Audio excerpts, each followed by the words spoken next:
睇下一筆裏邊有陰陽，唔係直不楞粗到有，知唔知啊？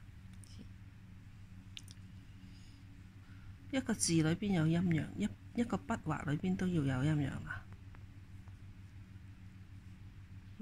粗到有，粗到有，幼到粗，係咪？你落筆之前同自己諗好我要點寫，千祈唔好諗都唔諗，咣一聲就懟支筆落去。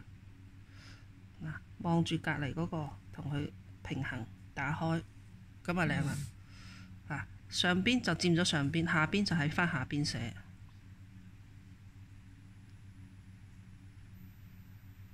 唔係你點解睇人哋呢啲毛筆字咁有嗰個意境，但係自己梗係冇，因為人哋諗你唔諗咯。